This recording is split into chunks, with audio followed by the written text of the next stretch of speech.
So, very good morning to all of you. I hope you have read the previous lectures before listening to this lecture. Let us look at other aspects of computations, that is let me start the laser pointer. Okay. Let us look at the numerical integration techniques that we require, and just to recall, in the previous few classes we had developed the equilibrium equations for a continuum, and we had seen number of integrals. So, even starting from the stiffness matrix, integral B transpose dB integrated over the volume, and then the force vector due to surface traction integrated over the surface, then the force vector due to body weight, and the force vector due to initial stresses. We have number of these integrations, and then we have also seen that the shape functions are expressed in terms of polynomial series, and then our B matrix is nothing but the matrix of the shape function derivatives. Then when we do this product B transpose dB or N transpose B or something, we will end up with polynomial of different orders. Then how do we evaluate those integral quantities, especially if the shape of the element is irregular. If it is a pure rectangle or something, it's okay, we have the limits. But then say you have an irregular shape, say something like this. So, I have an element something like this. How do we do the integration? Because the x and y, they are dependent on each other and it is not possible. So, we need to look for other methods, and especially those methods that are directly suitable for computer implementation. Because if it is analytical integration, we know how to use our brains and do the calculations. But then when it comes to computer implementation, it will only do if we are able to program, and whatever method that we are going to develop, it should be easily programmable, and that is what we are going to do that in this lecture. See, as I said, we have this integrations. Let me just see the oops. Okay. So, we have these integration quantities, and the simplest one is, let us say we have limits x1 and x2, and we have some function f, and we want to integrate. And integration is just simply the summation. So, actually if you plot this function over x1 and x2,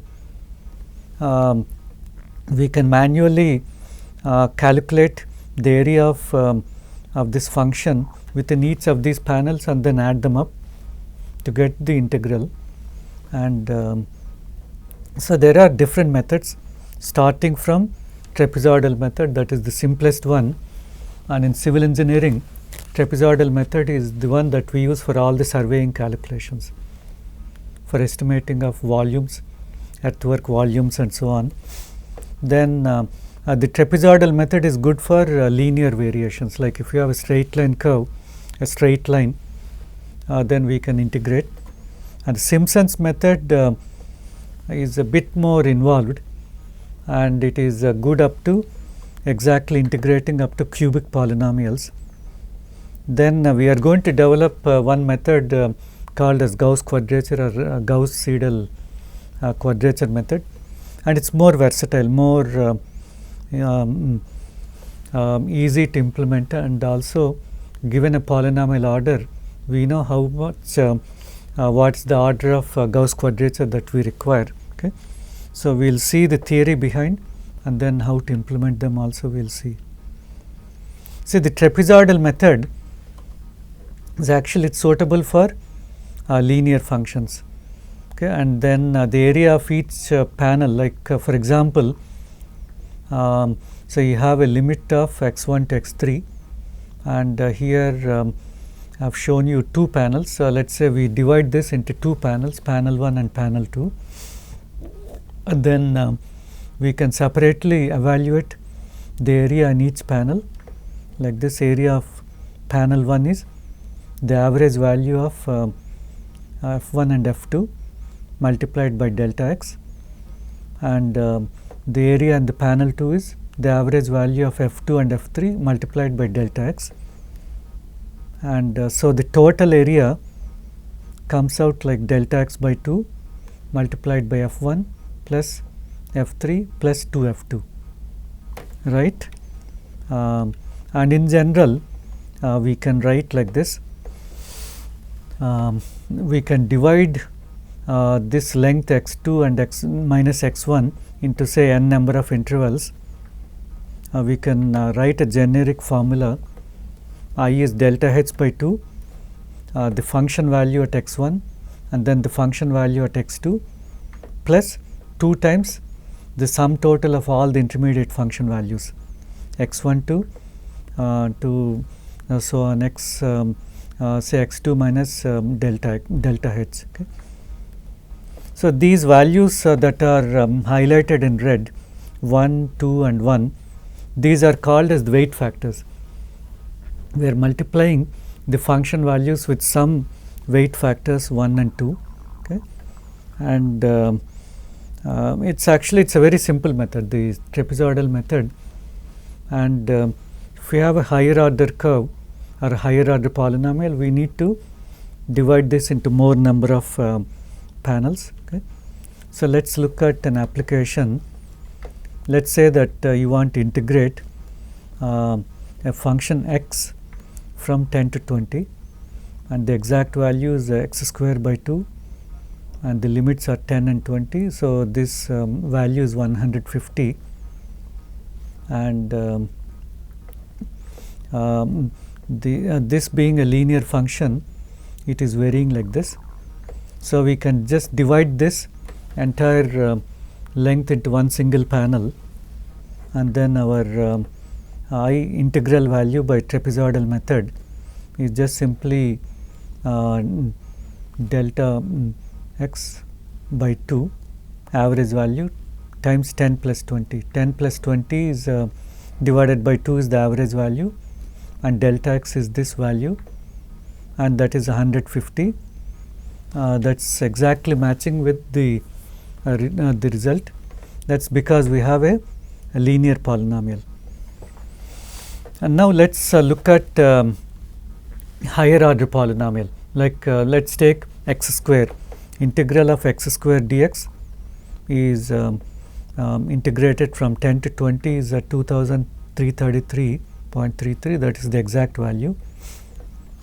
And let's try with one single panel. Okay, so this I is at 10. The function value is 10 square, that is 100, and at 20 the function value is 400, and this comes out as 2500. And what we should notice is this value is more than the exact value. So now let's try with by dividing this into two panels and see what happens to the accuracy of the solution. So at 10 the function value is 100 x square, at 15 it's 225, at 20 it's 400. So this the integral value is, now our delta x is only 5 by 2, 100 plus 2 times 225 plus 100, that is 2375, and if you look at the exact value is 2333. Okay. So we are coming closer to the exact result. And now let's try with 4 panels. Instead of 2 panels, let's take 4, and the x values are at x of 10, 12.5, 15, 17.5 and 20. Okay. Because our delta h is 2.5, and the function values at each of these x values are like this. So our integral value is 2.5 by 2, that delta h by 2 multiplied by the function values at x1 and x2, and then 2 times all the intermediate function values, and this comes out as 2343.75. So, in general we notice that as we increase the number of panels, we are approaching towards the limit to the solution, that is 2333.33. But then if I ask you how many panels you need to take so that you get the exact value, that we do not know. We have to go on trying out, and the number of panels also may depend on the order of polynomial. So, in this case we have a polynomial of x square, but let us say we have another polynomial of x to the power 5 or x to the power 6. We do not know how many panels we need. So, now let us look at some other method, that is the Simpson's rule, and this method is exact up to a third order polynomial, and this method involves in dividing the entire region into certain number of even number of panels, 2 panels, 4, 6, 8, 10 and so on, and our n is even, whereas in the trapezoidal method there is no such restriction. You can have any number of panels like 1, 2, 3, 4 and so on, and our delta h is x2 minus x1 by n, and these function locations, function value locations are numbered as 0, 1, 2, 3, 4 and so on. So, 0 and the last one,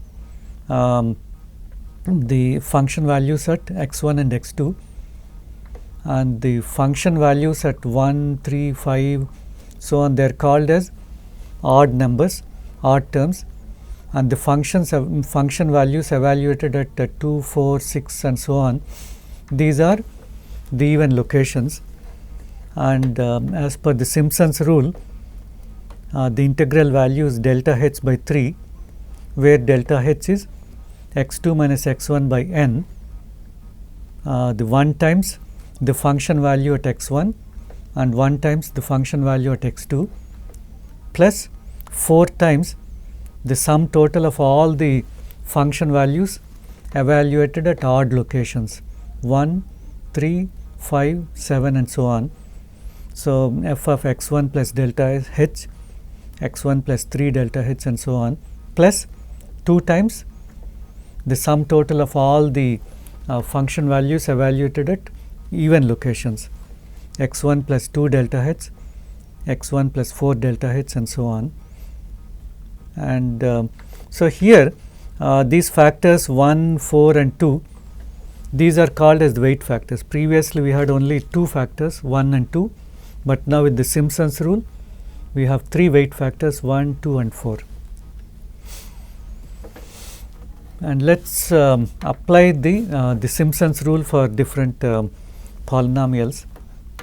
Let us apply this for linear polynomial, the same one that we had seen earlier, and we require minimum 2 panels because we have to divide the region of integration into even number of panels. So, our x values are located at 10, that is x1, and x2 is at 20, and intermediate value is at 15. So, our the integral value is delta h by 3, that is 5 by 3, 10 plus 4 times the function value at odd locations 4 times 15 plus the last one, that is 20, that is exactly 150, that is the exact value. And the integral value by the trapezoidal method we already calculated 150. See, both of them, they have given exactly the same value and both are correct, both are matching with the exact result. But which one is more optimal?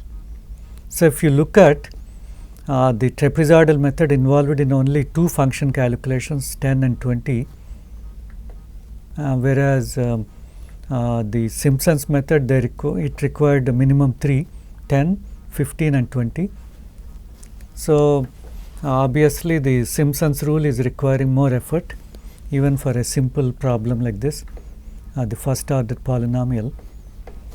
So when we decide on the choice of the numerical method, we also need to look at the computational effort that we need to spend on for getting the result.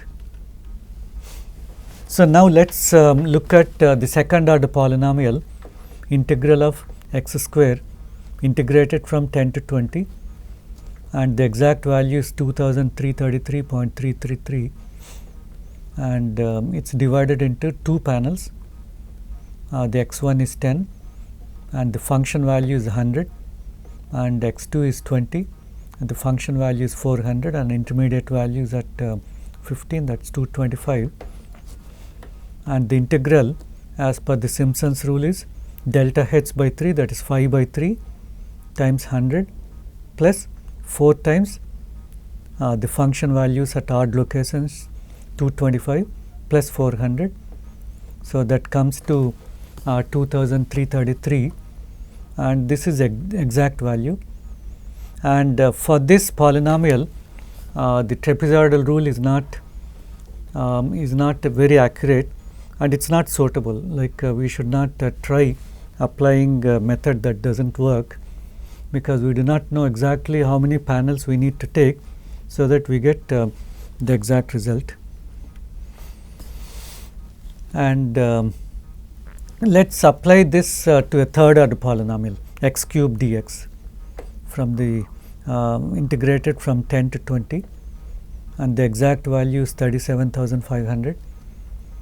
So the function value at x1 is 10 cube, that is 1000, and at 20 it's 8000, and at 15 it's 3375, and the integral value as per the Simpson's rule is delta h by 3. Delta h is 5 by 3 multiplied by 1000 plus 4 times the function value at odd locations 3375 plus the last function value, and it's 37,500. It's exact. And now let's apply this to a higher order polynomial, like more than the third order polynomial. Let's go to fourth order polynomial. So the exact value here is 620,000, and if you apply the Simpson's rule with the two panels, we get a value 620,833.33, and this value is not correct, and it's actually more than the exact value. So even in the trapezoidal method, our estimates are always more than the exact values, and only for the case where we are able to handle that polynomial, we were able to get the exact result, but in all other cases the values are higher than the exact value. And now let's try with 4 panels, and with 4 panels we get 620,052, and this value is better than the previous one, but then not exact, not an exact value. And once again we do not know how many panels we need to take so that we can get exact value of 620,000. So that's another limitation of the Simpson's rule, but at least the Simpson's rule is valid up to third order polynomial, whereas the trapezoidal rule is good only up to linear polynomials. And let's apply this for slightly higher order polynomial x to the power 5, and the exact integral value is 10,500,000.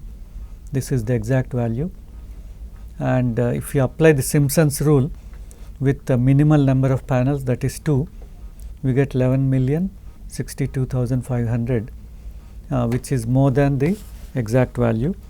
And if you divide this into 4 panels, you get better result, but it's more than the exact value. So, both the trapezoidal method and then the Simpson's rule, they are exact up to the order of polynomial of 1 and 3, but beyond that, beyond their own capacity, they tend to overestimate the integral value. Okay, that is one thing that we need to notice, and let us proceed further. Let us look at one more similar integration rule, Weddell's rule. This is good up to 5th order polynomial, and we divide this into 6 even panels, 1, 2, 3, 4, 5, 6, and evaluate the function values at f0, f1, f2, f3 and so on, and the integral value is 3 times delta h by 10 times f0 plus 5 f1 plus f2 plus 6 f3 plus f4 plus 5 f5 plus f6. Actually here this 1, 5, 6 and so on, these are all the weight factors, and actually we are not interested in how this formula was derived, but we are only interested in how to apply this for our integrations. And let us take the 5th order polynomial and integrate from 0 to 12.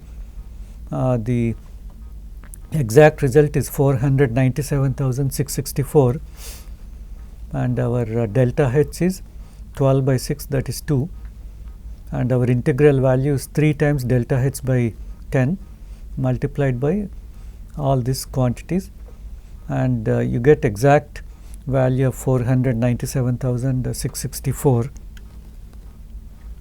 And let us apply this to a 7th order polynomial, and the integral value in this particular case is 209,952, and then the predicted value from the numerical analysis is 210,060, which is not correct, and also it is more than the exact value, right. So, we see that all these other methods like the trapezoidal method, Simpson's rule and then the Weddell's rule, they are good up to certain order of polynomial. Beyond that they are not good, and in the case of trapezoidal and Simpson's rule, we can improve the accuracy by increasing the number of panels, but we do not know exactly up to what number of panels we need to consider. So, we need a better method for numerical integration, and that we find in this Gauss-Legendre quadrature or the Gauss quadrature method. And this is actually, it's a more mathematical procedure, but in this course I am not going into the mathematics, but in a very simple manner we will see how to apply this for our calculations. In this procedure, both the sampling point locations and then the corresponding weight factors are treated as unknowns. So, in the previous case, once you fix the number of panels, we know these sampling point locations x0, x0 plus delta h, x0 plus 2 delta h and so on, and then the weight factors are also fixed, 1, 2, 1 in the case of trapezoidal method, 1, 4, 2, 1 in the case of the Simpson's rule, and in similarly in the Weddell's rule we have 1, 5 and 6 and so on. And so, whereas in the Gauss quadrature method, the sampling points and also their corresponding weight factors are treated as unknowns, and we will come out with different set of weight factors depending on the number of points that we consider. So, in this case, for each sampling point there are two unknowns, the location and then the weight factor, the location xi and the weight factor w. So, if we have m number of sampling points, the number of unknowns is 2m, okay? And if you have 2m data points for fitting a polynomial, the order of polynomial that could be fit through 2m number of data points is 2m minus 1. So it's very simple, like if you have 2 data points, we can fit a straight line, and the straight line is of first order, and if you have 3 data points, we can fit a quadratic curve of second order, and if you have 4 points, you can fit a cubic curve, and so on. So actually this method is advantageous, because if we know the order of polynomial, we can decide on the number of sampling points, and we can equate n to 2m minus 1, and then we get the number of sampling points as n plus 1 by 2. So if you know the order of polynomial that you need to integrate, we can get the number of sampling points as n plus 1 by 2.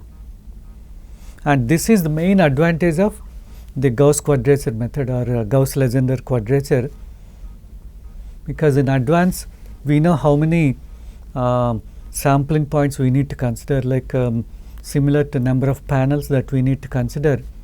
In the case of trapezoidal, any number like odd or even doesn't matter, but in the case of Simpson's rule, we need only an even number of panels, whereas in the Weddell's rule we need 6 panels, whereas here in the Gauss quadrature method it is more flexible, and we can decide on the number of data points based on the order of polynomial that you have. And so in the mathematical derivation is done in the space of minus 1 to plus 1. So the sampling point locations xi are derived in the space of minus 1 to plus 1, so that we can scale them later, and we can scale the space of minus 1 to plus 1 to Cartesian space of x1 to x2, okay, through the mapping factors or scale factors. So if you have an order of polynomial of 1, the number of sampling points is 1 plus 1 by 2, that is 1, and if you have 3 plus 1 by 2 is 2, and if you have 5th order polynomial, you need 3 points. If you have 7th order polynomial, you have 4. So if you have an even number of polynomials like 2 and 4, if you apply that formula 2 plus 1 by 2, that comes to 1.5, and obviously we cannot have 1.5 number of sampling points. We need to decide either 1 or 2, or when you have a 4th order polynomial, it comes out as 2.5. So you need to decide between 2 and 3, whether you want to use 2 or 3. So obviously that we will decide later. I will not tell you the answer now, how to decide whether 2 points or 3 points, or 1 point or 2 points. Okay, that we will discuss later. And here I am going to derive the sampling point locations and their corresponding weight factors in a very simple manner by term by term comparison. We are not going to go through the Gauss-Legendre mathematics because we are not really interested in the mathematics behind this, but we need to know how to apply this procedure for our finite element calculations. Let us look at the first order polynomial, and this function could be like our a0 plus a1 xi. This is similar to our polynomial that we had assumed for deriving our shape functions, or in the Rayleigh-Ridge procedure also we had a polynomial. And let us integrate this from minus 1 to plus 1. So if you integrate this quantity from minus 1 to plus 1, because xi is an odd function, if you integrate it becomes an even function, and if you substitute the limits of minus 1 and plus 1, that gets cancelled out. So you are left with only 2 a0 xi, and xi varying from plus 1 to minus 1, plus 1 to minus 1, sorry, it should be minus 1.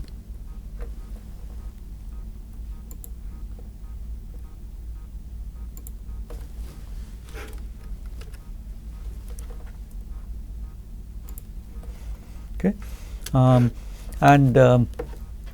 if we have one sampling point, the sampling point location is xi1 and then the weight factor is w1, and we can evaluate this function as w1 multiplied by a0 plus a1 xi1, okay, and this is 2a0 is the exact value,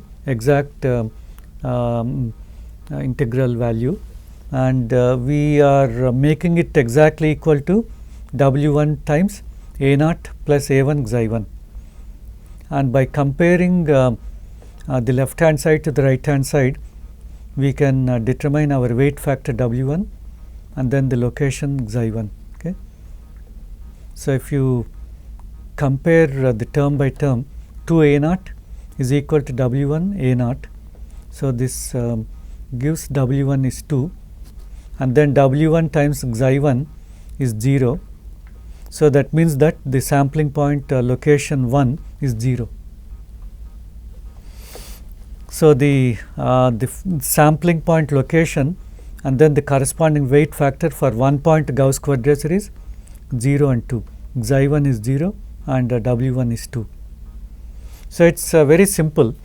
It's actually we take a polynomial and then integrate it and then equate that to w times that function value, okay. So now let's take a cubic polynomial. The function is a0 plus a1 xi plus a2 xi square plus a3 xi cube, and for exactly integrating a third order polynomial, we require 2 Gauss quadrature points. Why? Because 2 times 2 minus 1 is 3, so that the 3 is the order of polynomial, okay. So here the integral value is integrated from minus 1 to plus 1 is 2a0 plus 2 by 3 a2, and we need 2 sampling points xi1 and xi2, and then the corresponding weight factors w1 and w2. So our let's equate this to this numerical value exactly, w1 times a0 plus a1 xi1 plus a2 xi1 square plus a3 xi1 cube plus w2 times a0 plus a1 xi2 plus a2 xi2 square plus a3 xi2 cube. So now we can set up 4 simultaneous equations, because we have 4 unknowns, xi1, xi2, w1 and w2, and by comparing term by term against a0, a1, a2 and a3, we get 4 simultaneous equations.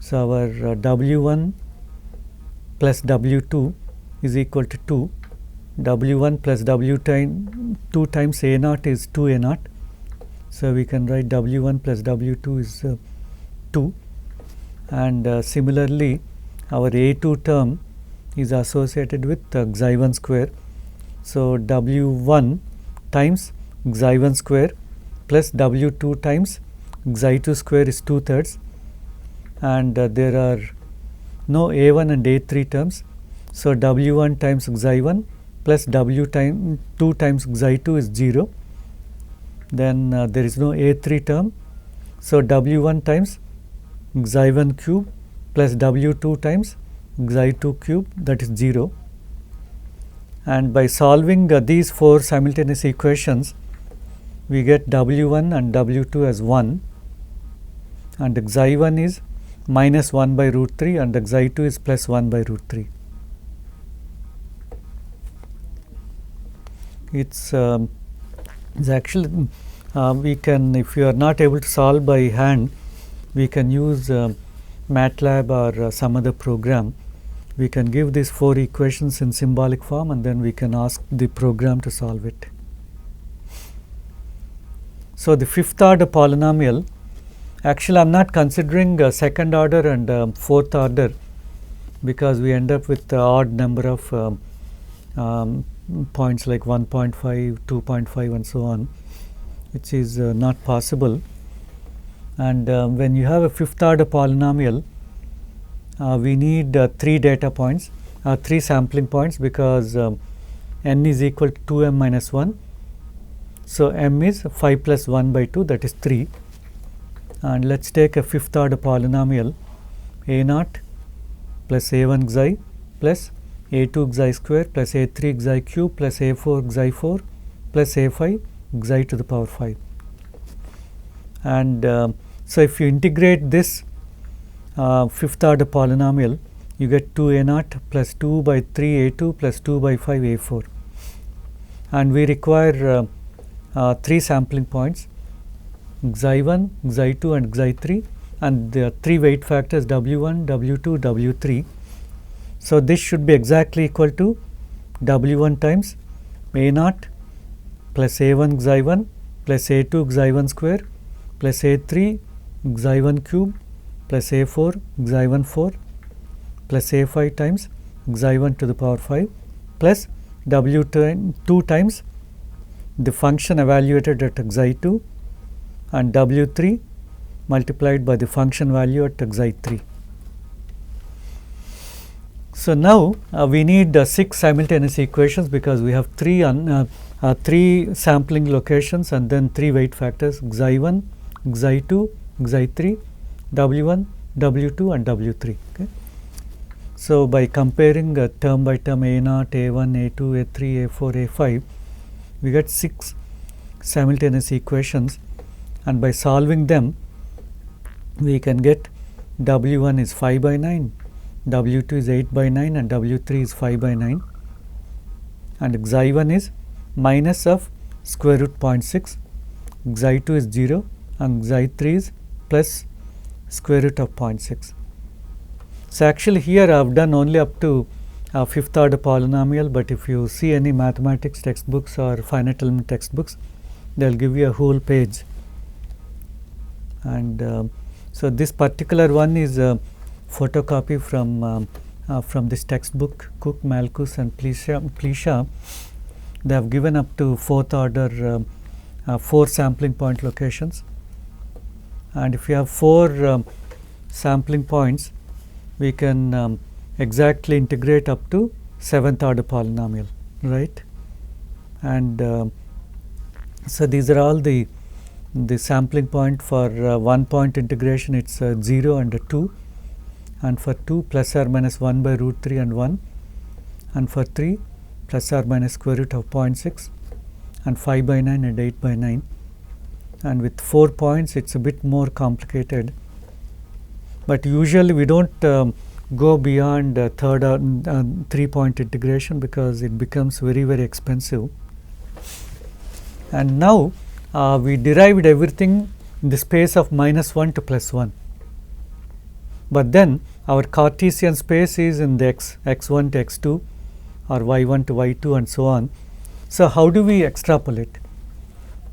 So, this space in this natural space -1 to +1, then in the Cartesian space you have x1 to x2, and any arbitrary point xi, what does it correspond to in the Cartesian space? Xi. So, the scale factor is this length divided by this length, x2 minus x1 by 2, that is what we call as the mapping factor, and then any arbitrary point xi we can map to xi based on this x1 being equal to -1 and x2 being equal to +1 in the reduced scale. Okay. So, our xi is the average value x2 plus x1 by 2 plus x2 minus x1 by 2, that is half length, multiplied by xi. So, actually xi values are varying from -1 to +1, right. And so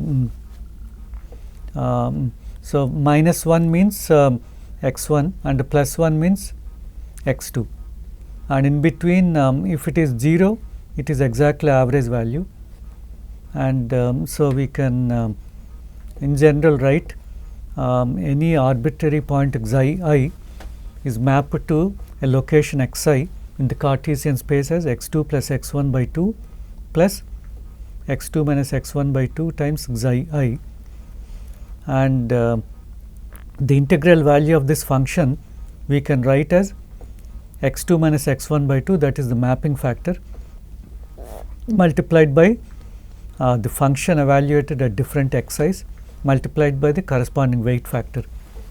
So, if we have 1 point integration, we have only xi 1 of 0 and the weight factor is 2, and if you have 2 point integration, xi is plus or minus 1 by root 3 and weight factor is 1 for each of them, and if you have 3 points plus or minus square root of 0.6 and 0, the weight factors are 5 by 9 or 8 by 9.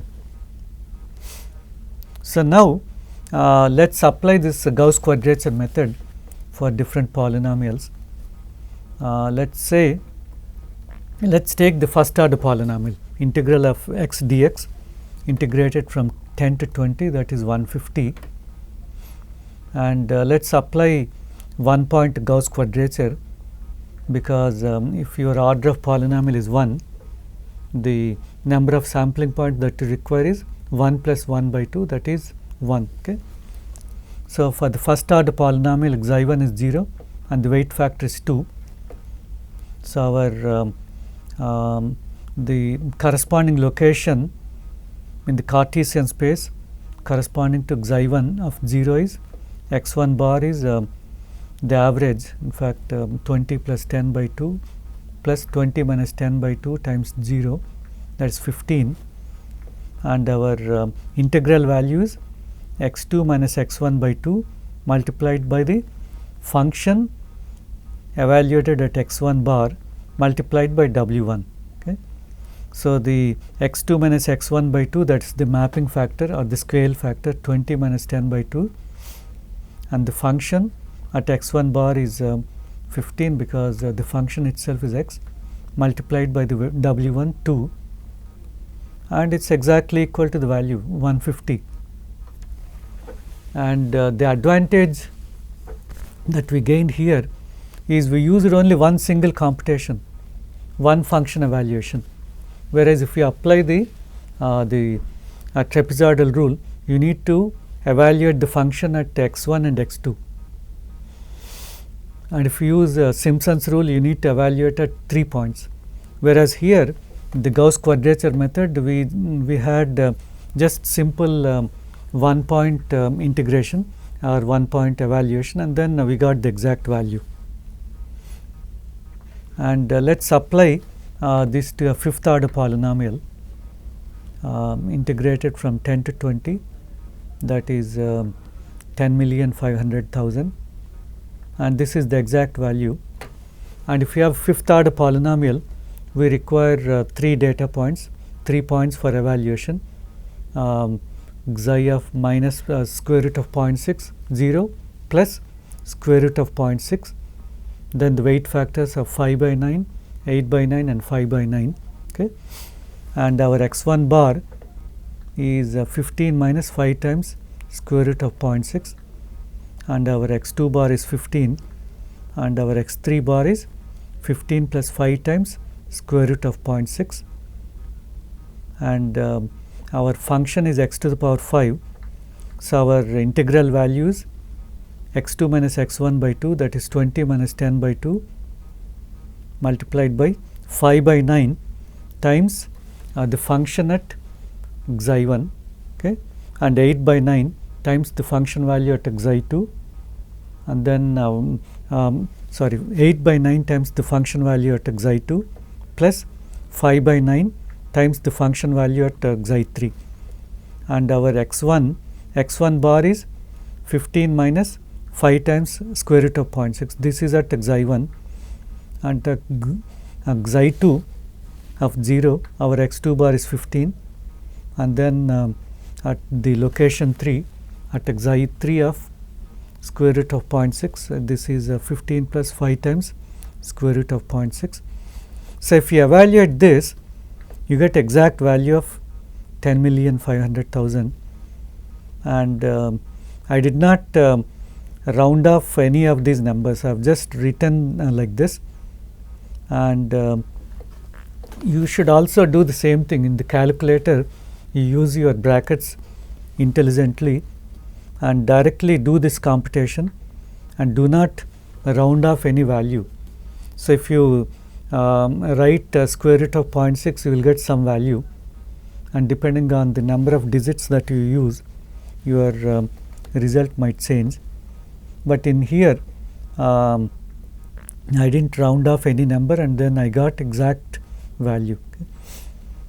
So we just needed only 3 sampling points, that is 3 evaluations, whereas with Simpson's rule and then the trapezoidal rule, we will not be able to exactly evaluate this.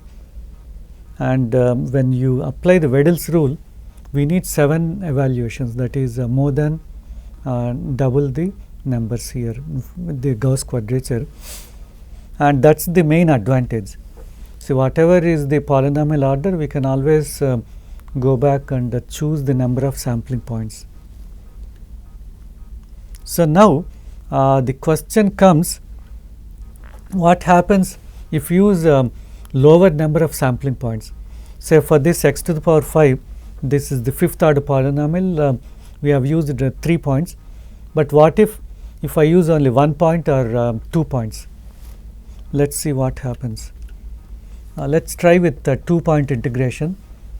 W1 and W2 are 1, xi1 is minus 1 by root 3 and xi2 is plus 1 by root 3. So our locations are the Cartesian locations. X1 bar is 15 minus 5 by root 3 and x2 bar is 15 plus 5 by root 3.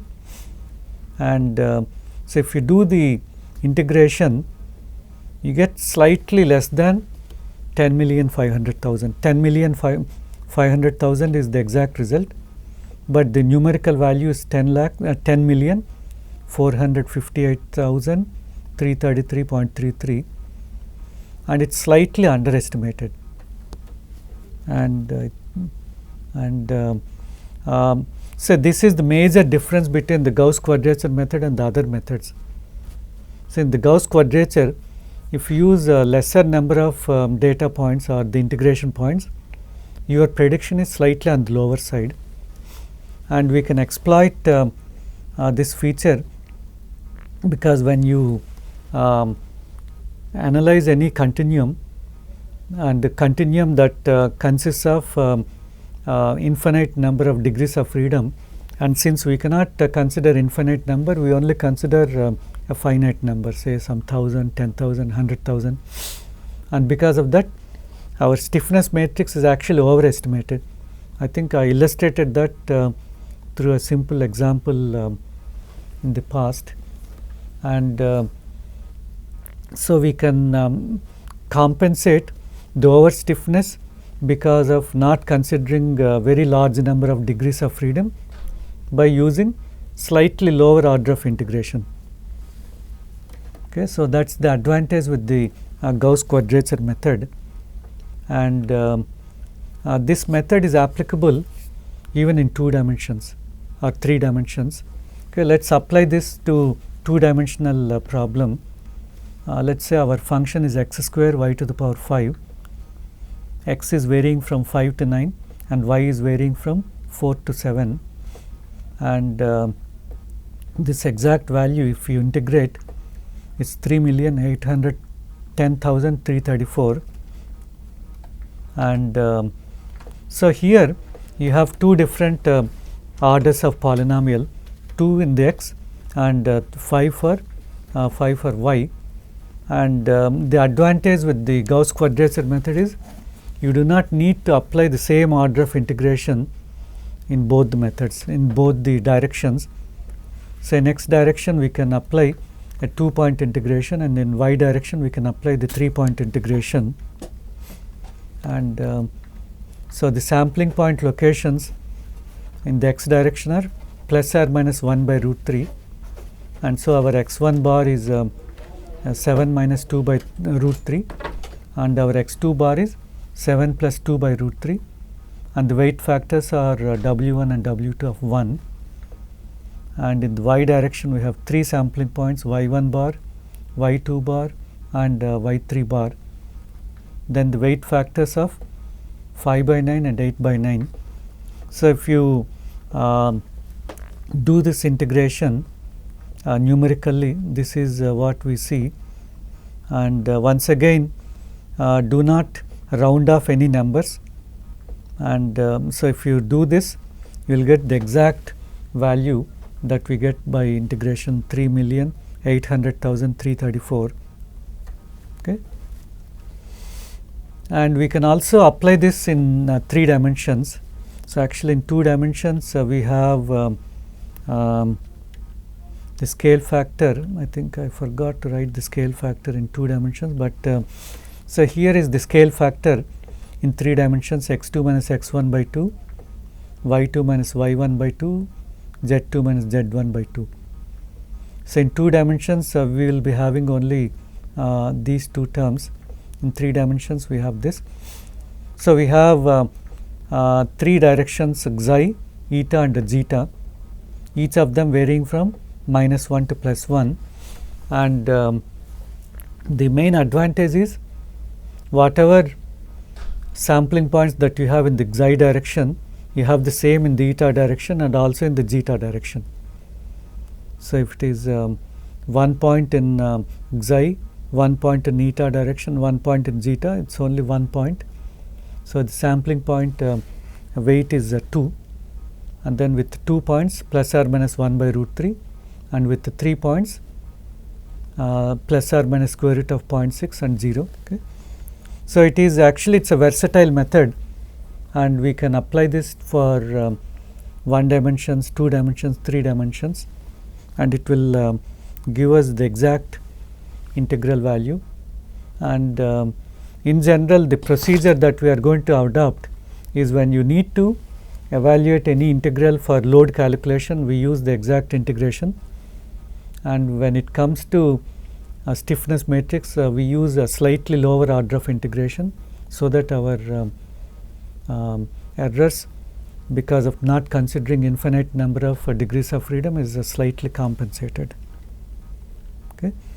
And the next question comes is, so we have derived our solution in the space of -1 to +1, and and we have seen how to map the space of Cartesian space x1 to x2 to this.